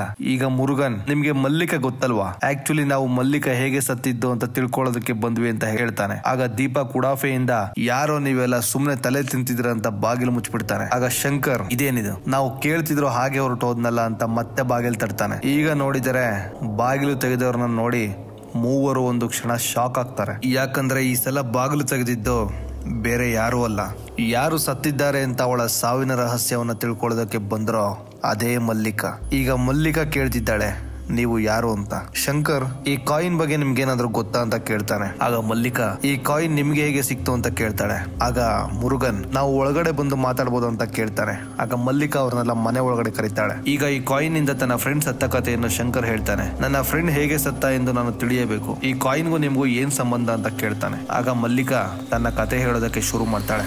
ನಾನು ಸೆಕೆಂಡ್ ಇಯರ್ ಓದುತ್ತಿರುವಾಗ ಒಂದು ಹಾಸ್ಟೆಲ್ ನಲ್ಲಿ ಉಳ್ಕೊಂಡಿದ್ದೆ. ನಾನು ಹಾಸ್ಟೆಲ್ ಅಲ್ಲಿ ಇದ್ದಾಗ ಸರು ಎಂಬ ರೂಮ್ಮೇಟ್ ಇದ್ದಳು. ನಾವು ಒಂದು ಸಲ ಲೆಂಬಾ ಭುಜಂಗ್ ಎಂಬ ಮ್ಯೂಸಿಯಂಗೆ ಹೋಗಿದ್ದೆವು. ಅಲ್ಲಿ ತುಂಬಾ ಹಳೆ ಕಾಲದ ಕಲ್ಲಿನ ವಿಗ್ರಹಗಳನ್ನು ನೋಡಿದ್ದೆ. ಆಗಿನ ಕಾಲದ ಭಾರತೀಯರ ಜೀವನ ಶೈಲಿ ನನಗೆ ಅದರ ಆರ್ಕಿಯಾಲಜಿ ಸ್ಟಡಿ ಮಾಡುವುದರ ಕುರಿತು ಆಸಕ್ತಿ ಬರುವ ಹಾಗೆ ಮಾಡಿತ್ತು. ಹಾಗಾಗಿ ನಾನು ಪಾರ್ಟ್ ಟೈಮ್ ನಲ್ಲಿ ಆರ್ಕಿಯಾಲಜಿ ಕೋರ್ಸ್ ಮಾಡೋದಕ್ಕೆ ಶುರು ಮಾಡಿದೆ. ಒಂದು ದಿನ ಆರ್ಕಿಯಾಲಜಿ ಅಸೈನ್ಮೆಂಟ್ ಗಾಗಿ ನಮ್ಮನ್ನ ಒಂದು ಭತ್ತದ ಗದ್ದೆಗೆ ಕರ್ಕೊಂಡು ಹೋದ್ರು. ಅಲ್ಲಿ ಕೆಲಸ ಮಾಡೋರು ಇಲ್ಲಿ ನಮಗೆ ಆಗಾಗ ಹಳೆಯ ಕಾಲದ ವಸ್ತುಗಳು ಸಿಗುತ್ತಲೇ ಇರುತ್ತವೆ ಅಂತ ಹೇಳಿದರು. ನಾವು ಅಲ್ಲಿ ನೆಲ ಬಗೆದು ಸಂಶೋಧನೆ ಮಾಡಿದಾಗ ಹಳೆಯ ಕಲಾಕೃತಿಗಳು ಸಿಕ್ಕಿದ್ದವು. ಅಲ್ಲೊಂದು ಕಡೆ ನೆಲ ಈ ರೀತಿ ಕೆಂಪಾಗಿ ಕಾಣುತ್ತಿರುವುದನ್ನು ನೋಡಿ ಆಶ್ಚರ್ಯದಿಂದ ಅಲ್ಲಿನ ಕೆಲಸದವರನ್ನ ಕೇಳಿದೆ. ಇಲ್ಲಿ ನೆಲ ಫಲವತ್ತತೆ ಇಲ್ಲ, ಹಾಗಾಗಿ ಇಲ್ಲಿ ಹಾಕಿದ್ರೆ ಭತ್ತ ಬೆಳೆಯುವುದಿಲ್ಲ ಅಂತ ಅಲ್ಲಿನ ಕೆಲಸಗಾರರೊಬ್ರು ಹೇಳ್ತಾರೆ. ಆಗ ಮಲ್ಲಿಕಾ ಆ ಬಿರುಕಿನ ನೆಲದಲ್ಲಿ ಬೆರಳಾಕಿ ನೋಡಿದಾಗ ಅಲ್ಲಿ ಈ ಕಾಯಿನ್ ಸಿಕ್ಕಿರುತ್ತದೆ. ಇಲ್ಲಿ ಕಾಯಿನ್ ಸಿಕ್ಕಿದ ಮೇಲೆ ಮಲ್ಲಿಕಾ ರೂಮ್ ಅಲ್ಲಿ ಒಬ್ಬಳೇ ಇದ್ದಾಗ ಯಾರೋ ಡೋರ್ ತೆಗೆದಂತೆ ಭಾಸವಾಗುವುದು, ಮಲಗಿದ್ದಾಗ ಸುತ್ತ ಯಾರೋ ಓಡಾಡುವಂತೆ ಭಾಸವಾಗುವುದು, ಈ ರೀತಿಯ ಅನುಭವಗಳು ಆಗುತ್ತವೆ. ಮೈಯೆಲ್ಲ ಯಾರೋ ಕಚ್ಚಿರೋ ರೀತಿಯ ಮಾರ್ಕ್ಗಳು ಬರೋದಕ್ಕೆ ಶುರು ಆಗುತ್ತೆ. ಇದನ್ನೆಲ್ಲ ತನ್ನ ರೂಮ್ ಮೇಟ್ ಬಳಿ ಹೇಳಿದಾಗ ಅವಳು ಅದನ್ನು ಅಷ್ಟು ಸೀರಿಯಸ್ ಆಗಿ ತೆಗೆದುಕೊಳ್ಳೋದಿಲ್ಲ. ಒಂದು ರಾತ್ರಿ ಅವಳ ರೂಮ್ ಮೇಟ್ ಸರು ಹಾಗೂ ಮಲ್ಲಿಕಾ ಮಾರ್ಕೆಟ್ಗೆ ಹೋಗಿರುತ್ತಾರೆ. ಆಗ ಇವರನ್ನು ದೂರದಿಂದ ಗಮನಿಸಿದ ಒಬ್ಬ ವಯಸ್ಸಾದ ವ್ಯಕ್ತಿ ಮಲ್ಲಿಕಾಳನ್ನು ಕರೆದು ನಿನ್ನೆ ಹಿಂದೆ ಏನೋ ಇದೆಯಮ್ಮ ಅಂತ ಹೇಳ್ತಾನೆ. ನನಗೆ ಆ ರೀತಿ ಏನು ಕಾಣಿಸುತ್ತಿಲ್ಲವಲ್ಲ ಎಂದು ಮಲ್ಲಿಕಾ ಹೇಳಿದಾಗ ನನ್ನ ಕಣ್ಣಿಗೆ ಯಾವುದೋ ಒಂದು ದುಷ್ಟಶಕ್ತಿ ಕಾಣಿಸುತ್ತಿದೆ, ಅದು ನಿನ್ನ ಬೆನ್ನತ್ತಿ ಹಿಂಬಾಲಿಸುತ್ತಿದೆ, ನೀನು ಏನೋ ಅಪಾಯದಲ್ಲಿದ್ದೀಯಾ ಅಂತ ನನಗನ್ನಿಸುತ್ತಿದೆ, ನೀನು ಬೆಳಿಗ್ಗೆ ನನ್ನ ದೇವಸ್ಥಾನದಲ್ಲಿ ಕಾಣು ಎಂದು ಹೇಳಿ ಹೊರಟು ಹೋಗುತ್ತಾನೆ. ಆದರೆ ಆ ಮುದುಕನ ಮಾತನ್ನು ಮಲ್ಲಿಕಾ ಗಂಭೀರವಾಗಿ ಪರಿಗಣಿಸುವುದಿಲ್ಲ. ಆದರೂ ಹಾಸ್ಟೆಲ್ಗೆ ಬಂದಾಗ ಟಾಯ್ಲೆಟ್ ರೂಮ್ ಬಳಿಗೆ ಹೋಗಿ ಸೆಲ್ಫಿ ಮೊಬೈಲ್ ಕ್ಯಾಮೆರಾವನ್ನು ಓಪನ್ ಮಾಡುತ್ತಾಳೆ. ಅವಳ ಹಿಂದೆ ಯಾವುದೋ ಕಪ್ಪಾದ ಆಕೃತಿ ಇರುವುದು ಕಾಣುತ್ತದೆ. ಹೀಗೆ ಒಂದು ದಿನ ರಾತ್ರಿ ಮಲಗಿರಬೇಕಾದ್ರೆ ರೂಮ್ ಅಲ್ಲಿ ಏನೋ ತೊಟ್ಟಿ ಕೂತಿರುವ ಹಾಗೆ ಶಬ್ದ ಬರುತ್ತಲೇ ಇರುತ್ತದೆ. ಹಾಗೆ ಕೆಳಗಡೆ ನೋಡಿದರೆ ಈ ರೀತಿಯ ಒಂದು ಶಕ್ತಿ ಅವಳ ಬೆರಳನ್ನ ನೆಕ್ಕುತ್ತಿರುತ್ತದೆ. ತಕ್ಷಣ ಗಾಬರಿಯಾದ ಮಲ್ಲಿಕಾ ಸರು ಸರು ಎಂದು ಕೂಗಿಕೊಳ್ಳುತ್ತಾಳೆ. ಆಗ ಸರು ಬಂದು ಏನಾಯ್ತು ಮಲ್ಲಿಕಾ ಎಂದಾಗ ಕೆಳಗಡೆ ಏನೋ ಇದೆ ಎಂದು ಹೆದರುತ್ತಾ ಹೇಳುತ್ತಿದ್ದಾಳೆ. ಕೆಳಗಡೆ ಏನೂ ಇಲ್ಲ ಮಲ್ಲಿಕಾ, ನೀನು ಹೆದರ್ಕೋಬೇಡ ಎಂದು ಸಮಾಧಾನ ಹೇಳುತ್ತಾ ಅವಳನ್ನು ತಬ್ಬಿಕೊಳ್ತಾಳೆ. ಮಲ್ಲಿಕಾ ಅವಳನ್ನು ತಬ್ಬಿಕೊಂಡು ಅಳುತ್ತಿದ್ದಾಗ ಮಲ್ಲಿಕಾ ಡೋರ್ ತೆಗಿ ಎಂದು ಸರು ಬಾಗಿಲು ತಟ್ಟುತ್ತಿದ್ದಾಳೆ. ಹಾಗಾದರೆ ಮಲ್ಲಿಕಾಳನ್ನು ತಬ್ಬಿಕೊಂಡಿರೋದು ಯಾರು? ತಕ್ಷಣ ಮಲ್ಲಿಕಾ ಕಕ್ಕಾಬಿಕ್ಕಿಯಾಗಿ ಅಲ್ಲಿಂದ ಓಡುತ್ತಾಳೆ. ಆಗ ಆ ವಯಸ್ಸಾದ ವ್ಯಕ್ತಿ ಹೇಳಿದ್ದು ನೆನಪಾಗಿ ದೇವಸ್ಥಾನದ ಬಳಿ ಆ ವ್ಯಕ್ತಿಯನ್ನು ನೋಡಲು ಬರುತ್ತಾಳೆ. ಬಂದು ತನಗಾಗುತ್ತಿರುವ ಸಮಸ್ಯೆಗಳನ್ನು ಹೇಳುತ್ತಾಳೆ. ಇದನ್ನು ಕೇಳಿದ ಆ ವ್ಯಕ್ತಿ ನೀನು ಯಾವುದಾದ್ರೂ ಸ್ಮಶಾನಕ್ಕೋ ಅಥವಾ ಪಾಳು ಬಿದ್ದ ಮನೆಗೋ ಹೋಗಿ ಅನುಮತಿ ಇಲ್ಲದೆ ಯಾವುದಾದ್ರೂ ವಸ್ತು ತೆಗೆದುಕೊಳ್ಳುವುದೋ ಅಥವಾ ಅದನ್ನು ಅವಮಾನಿಸುವುದೋ ಈ ರೀತಿಯ ಯಾವುದಾದ್ರೂ ಕೆಲಸ ಮಾಡಿದ್ದರೆ ಅದನ್ನು ನೆನಪಿಸಿಕೊ, ಚೆನ್ನಾಗಿ ನೆನಪು ಮಾಡಿಕೊ. ನಿನಗೆ ಸಂಬಂಧಪಡದ ಯಾವುದಾದ್ರೂ ವಸ್ತುವನ್ನು ನೀನು ತೆಗೆದುಕೊಂಡಿರುವೆ ಎಂದು. ಯಾಕಂದ್ರೆ ಯಾವುದೋ ಅತೃಪ್ತ ಆತ್ಮವೋ ಅಥವಾ ದುಷ್ಟಶಕ್ತಿಯೋ ನಿನ್ನನ್ನು ಹಿಂಬಾಲಿಸುತ್ತಲೇ ಇದೆ, ಆದರೆ ಅದೇನೆಂದು ನನಗೂ ತಿಳಿಯುತ್ತಿಲ್ಲ ಎಂದು ಹೇಳುತ್ತಾರೆ. ಆಗ ಮಲ್ಲಿಕಾ ತಾನು ಒಂದು ಭತ್ತದ ಗದ್ದೆಗೆ ಹೋಗಿದ್ದು ಅಲ್ಲಿ ಒಂದು ಕಾಯಿನ್ ಸಿಕ್ಕಿದ್ದು ಎಲ್ಲವನ್ನು ಹೇಳುತ್ತಾಳೆ. ಆಗ ಕಾಯಿನ್ ಈಗ ಎಲ್ಲಿದೆ ಎಂದು ಕೇಳುತ್ತಾನೆ. ಅದು ನನ್ನ ಹಾಸ್ಟೆಲ್ ನಲ್ಲಿ ಇದೆ, ಆದರೆ ಆ ಕಾಯಿನ್ಗೂ ಇದಕ್ಕೂ ಏನು ಸಂಬಂಧ ಎಂದು ಕೇಳುತ್ತಾಳೆ. ಆಗ ಆ ವ್ಯಕ್ತಿ ನಿನಗೆ ಅದು ಕೇವಲ ಕಾಯಿನ್ ಆಗಿರಬಹುದು, ಆದ್ರೆ ಯಾವುದೋ ಶಕ್ತಿಗೆ ಅದು ಒಂದು ಮೌಲ್ಯವಾದ ಆಸ್ತಿಯಾಗಿರಬಹುದು ಅಲ್ವಾ. ಒಂದು ವೇಳೆ ನಿನ್ನ ಅನುಮತಿ ಇಲ್ಲದೆ ನಾನು ನಿನ್ನ ವಸ್ತುಗಳನ್ನು ತೆಗೆದುಕೊಂಡು ಬಿಟ್ಟರೆ ನಿನಗೆ ಹೇಗೆ ಕೋಪ ಬರುತ್ತದೆಯೋ ಅದೇ ರೀತಿ ಇದು ಕೂಡ. ಈಗ ಕಾಯಿನ್ ಅನ್ನು ಎಲ್ಲಿಂದ ತೆಗೆದುಕೊಂಡು ಬಂದಿರುವೆಯೋ ಅದನ್ನು ಅದೇ ಜಾಗದಲ್ಲಿ ವಾಪಸ್ ಇಟ್ಟು ಗೊತ್ತಿಲ್ಲದೆ ತಪ್ಪು ಆಗೋಗಿದೆ ಎಂದು ಕ್ಷಮೆ ಕೇಳಿ ಮತ್ತೆಂದೂ ಈ ಕಡೆ ಬರುವುದಿಲ್ಲವೆಂದು ಹೇಳಿ ಬಂದು ಬಿಡು ಎಂದು ಹೇಳಿ ದೇವಸ್ಥಾನದಲ್ಲಿ ಮುರುಘಾ ದೇವರಿಗೆ ಪೂಜೆ ಮಾಡಿ ವಿಭೂತಿ ನೀಡಿ ಈ ರೀತಿಯ ಆಯುಧ ಕೊಟ್ಟು ನೀನು ಹೆದರಬೇಡ, ಇವನ್ನು ಯಾವಾಗಲೂ ನಿನ್ನ ಜೊತೆ ಇಟ್ಟುಕೋ, ಆ ದೇವರು ಕಾಪಾಡ್ತಾನೆ ಎಂದು ಹೇಳಿ ಕಳುಹಿಸ್ತಾನೆ. ಆ ರಾತ್ರಿ ಮನೆಗೆ ಬಂದವಳೆ ಡೋರ್ ಲಾಕ್ ಮಾಡಿ ಹಿಂದೆ ನೋಡಿದರೆ ಈ ರೀತಿಯ ಆಕಾರ ಎದುರಾಗುತ್ತದೆ. ತಕ್ಷಣ ಭಯದಿಂದ ಆ ವ್ಯಕ್ತಿ ಕೊಟ್ಟ ವಿಭೂತಿ ಹಾಗೂ ಅಂತರವನ್ನು ಕೈಗೆತ್ತಿಕೊಳ್ಳುತ್ತಾಳೆ. ಭಯದಿಂದ ಹೆದರಿ ನಡುಗುತ್ತಿದ್ದಾಳೆ. ನಡುಗುತ್ತಾ ವಿಭೂತಿಯನ್ನು ನೆಲಕ್ಕೆ ಬೀಳಿಸಿ ಬಿಡುತ್ತಾಳೆ. ಬಿದ್ದ ವಿಭೂತಿಯನ್ನು ತೆಗೆದುಕೊಂಡ ಆ ಶಕ್ತಿ ವಿಭೂತಿಯನ್ನು ತನ್ನ ಹಣೆಗೆ ಬೆಳೆದುಕೊಳ್ಳುತ್ತದೆ. ನಂತರ ಆ ಮುರುಗನ ಅಂತರವನ್ನು ಬಗ್ಗಿಸಿ ನಾನು ಸುಬ್ರಹ್ಮಣ್ಯನ ಅಪ್ಪನನ್ನು ಪ್ರಾರ್ಥಿಸುವವನು ಎಂದು ಹೇಳಿ ಮಾಯವಾಗಿ ಬಿಡುತ್ತದೆ. ಈ ಘಟನೆ ನಡೆದ ಮೇಲೆ ಆ ಕಾಯಿನ್ ಅನ್ನು ತನ್ನ ಬಾಯ್ ಫ್ರೆಂಡ್ ದೀಪಕ್ಗೆ ಕೊಟ್ಟು ಇದನ್ನ ವಾಪಸ್ ಆ ಜಾಗದಲ್ಲೇ ಹಾಕಿಬಿಡು ಎಂದು ಹೇಳಿ ನಾನು ಓದನ್ನು ನಿಲ್ಲಿಸಿ ನನ್ನ ಹೋಮ್ ಟೌನ್ ಗೆ ವಾಪಸ್ ಆದೆ. ಆದರೆ ಅವನು ಇದನ್ನು ನಿಮಗೆ ಮಾರಿರುವುದರ ಬಗ್ಗೆ ನನಗೆ ತಿಳಿದಿಲ್ಲ ಎಂದು ಹೇಳುತ್ತಾಳೆ. ಇದನ್ನು ಕೇಳಿದ ಮುರುಗನ್ ಇದಾದ ನಂತರ ಮತ್ತೆ ನಿಮಗೆ ಆ ರೀತಿಯ ತೊಂದರೆಗಳೇನಾದರೂ ಆಗಿವೆಯಾ ಎಂದು ಕೇಳುತ್ತಾನೆ. ಅದಕ್ಕೆ ಮಲ್ಲಿಕಾ ಇಲ್ಲ ಎಂದು ಉತ್ತರಿಸುತ್ತಾಳೆ. ಆಗ ಶಂಕರ್ ಅದು ದೆವ್ವವೇ ಆಗಿದ್ದರೆ ನಾನು ಸುಬ್ರಹ್ಮಣ್ಯನ ಅಪ್ಪನನ್ನು ಪೂಜಿಸುವವನು ಎಂದು ಯಾಕೆ ಹೇಳಿತು ಎಂದು ಕೇಳುತ್ತಾನೆ. ಆಗ ಮುರುಗನ್ ಅದು ದೆವ್ವ ಅಲ್ಲದೆ ಬೇರೆ ಏನಾದರೂ ಇರಬಹುದು. ಯಾವಾಗ ಆ ಕಾಯಿನ್ ನೀವು ಆ ಜಾಗದಿಂದ ತೆಗೆದುಕೊಂಡರೋ ಅವಾಗಿಂದ ನಿಮಗೆ ಸಮಸ್ಯೆಗಳು ಶುರುವಾದವು. ಇದಾದ ಮೇಲೆ ದೀಪಕ್ ಆ ಕಾಯಿನ್ ಅನ್ನು ಅಂಬುಗೆ ಮಾರಿದರು. 7 ವರ್ಷ ಕಳೆದ ಮೇಲೆ ಆ ಕಾಯಿನ್ ಇಟ್ಟುಕೊಂಡು ಇವರು ಗೇಮ್ ಆಡಿದರು. ಇದಾದ ಮೇಲೆ ಅವರಿಗೆ ಸಮಸ್ಯೆಗಳು ಎದುರಾದವು. ಅದು ನಿಮ್ಮ ಎದುರು ಮಲ್ಲಿಕಾ ಎಂದು ನಟಿಸಿತು. ಆದರೆ ಮಲ್ಲಿಕಾ ಮುಂದೆ ತನ್ನ ನಿಜವಾದ ರೂಪವನ್ನೇ ತೋರಿಸಿತು. ನಿಮ್ಮ ಹತ್ತಿರ ಅದು ಮಾತನಾಡುವಾಗ ಮಲ್ಲಿಕಾಳ ವಯಸ್ಸು, ಊರು, ಓದಿದ ಕಾಲೇಜ್ ಎಲ್ಲವನ್ನು ಸರಿಯಾಗಿ ಹೇಳಿದೆ. ಆದರೆ ಮಲ್ಲಿಕಾ 2010ರಲ್ಲಿ ನೀರಲ್ಲಿ ಮುಳುಗಿ ಸತ್ತಿದ್ದಾಳೆ ಎಂಬುವ ಒಂದೇ ಒಂದು ಸುಳ್ಳನ್ನು ಮಾತ್ರ ಹೇಳಿದೆ. ಯಾಕಂದ್ರೆ 2010ರಲ್ಲಿ ಇವರಿಗೆ ಆ ಕಾಯಿನ್ ಸಿಕ್ಕಿದೆ. ಹಾಗಾದರೆ ಈ ಕಣ್ಣಿಗೆ ಕಾಣದ ನದಿ ಅಂದ್ರೆ ಯಾವುದು ಅಂತ ಮುರುಗನ ಯೋಚಿಸುತ್ತಾನೆ. ಆಗ ಮಲ್ಲಿಕಾ ಕಣ್ಣಿಗೆ ಕಾಣದ ನದಿ ಎಂದರೆ ಏನು ಎಂದು ಕೇಳುತ್ತಾಳೆ. ಆಗ ಶಂಕರ್ ನಾವು spirit of the coin game ಆಡುವಾಗ ಅದು ತಾನು ಕಣ್ಣಿಗೆ ಕಾಣದ ನದಿಯಲ್ಲಿ ಮುಳುಗಿ ಸತ್ತಿರುವನೆಂದು ಹೇಳಿದೆ ಎಂದು ಹೇಳುತ್ತಾನೆ. ಆಗ ಮಲ್ಲಿಕಾ ಆಕ್ಚುಲಿ ನನಗೆ ಈ ಕಾಯಿನ್ ಸಿಕ್ಕಿದ್ದು ನದಿಯಲ್ಲಿ ಅಂತ ಹೇಳ್ತಾಳೆ. ಆಗ ಆಶ್ಚರ್ಯದಿಂದ ಶಂಕರ್ ಇದೇನಿದು, ಇಷ್ಟೊತ್ತು ಈ ಕಾಯಿನ್ ಭತ್ತದ ಗದ್ದೆಯಲ್ಲಿ ಸಿಕ್ಕಿದೆ ಎಂದು ಹೇಳಿ ಈಗ ನದಿಯಲ್ಲಿ ಸಿಕ್ಕಿದೆ ಎಂದು ಹೇಳುತ್ತಿದ್ದೀರಾ ಅಂದಾಗ ಮಲ್ಲಿಕಾ ಅದರ ಬಗ್ಗೆ ವಿವರಿಸುತ್ತಾಳೆ. ಆ ಜಾಗದ ಹಳೆಯ ಮ್ಯಾಪ್ ಅನ್ನು ತೆಗೆದು ತೋರಿಸಿ ನನಗೆ ಕಾಯಿನ್ ಸಿಕ್ಕ ಜಾಗದ ಆಗಿನ ಕಾಲದ ಹೆಸರು ಕಡಾರಂ ಎಂದು. ಇದು ಈಗಿನ ನದಿ, ಇದು ಸಮುದ್ರ, ಇವುಗಳ ಮಧ್ಯೆ ಈ ಭತ್ತದ ಗದ್ದೆ ಇದೆ. 2000 ವರ್ಷಗಳ ಹಿಂದೆ ನದಿ ಈ ರೀತಿ ಕಾಣುತ್ತಿತ್ತು. ಇಲ್ಲಿ 2000 ವರ್ಷಗಳ ಹಿಂದೆ ಒಂದು ನಗರವೇ ಇತ್ತು. ಅರಬ್, ಚೈನಾ, ಥೈಲ್ಯಾಂಡ್ಗೆ ಇಲ್ಲಿಂದ ಕಬ್ಬಿಣದ ವಸ್ತುಗಳು ರಫ್ತು ಆಗುತ್ತಿದ್ದವು. ಆ ಕಾಲದಲ್ಲಿ ಈ ಜಾಗ ರಾಜೇಂದ್ರ ಚೋಳರ ಆಳ್ವಿಕೆಯಲ್ಲಿ ಇತ್ತು. ಕಾಲ ಕಳೆದಂತೆ ಆ ನದಿ ಬೇರೆ ರೂಪ ಪಡೆದುಕೊಂಡಿತ್ತು. ನನಗೆ ಕಾಯಿನ್ ಸಿಕ್ಕ ಜಾಗದಲ್ಲಿ ಈ ಹಿಂದೆ ನದಿ ಹರಿಯುತ್ತಿತ್ತು. ಆದರೆ ಕಾಲಕ್ರಮೇಣ ಅದನ್ನು ಮುಚ್ಚಿ ಜನ ವ್ಯವಸಾಯದ ಜಮೀನನ್ನಾಗಿ ಮಾಡಿಕೊಂಡಿದ್ದರು. ಹಾಗಾಗಿ ಈ ನದಿ ಮುಚ್ಚಿ ಹೋಯಿತು ಎಂದು ಹೇಳುತ್ತಾಳೆ. ಆಗ ಕಣ್ಣಿಗೆ ಕಾಣದ ನದಿ ಎಂಬ ಮಾತಿನ ಅರ್ಥವೇನೆಂದು ಇವರಿಗೆ ತಿಳಿಯುತ್ತದೆ. ತಾವು ಇಷ್ಟು ದಿನ ಮಾತನಾಡಿದ್ದು 2000 ವರ್ಷ ಹಳೆಯ ಆತ್ಮದ ಜೊತೆ ಎಂದು ಅರ್ಥವಾಗುತ್ತದೆ. ಅದು ಮಲ್ಲಿಕಳ ರೀತಿ ನಟಿಸಿದ್ದೆ ನೀವುಗಳು ನಿಜವಾದ ಮಲ್ಲಿಕಳನ್ನು ಭೇಟಿಯಾಗಲಿ ಎಂದು.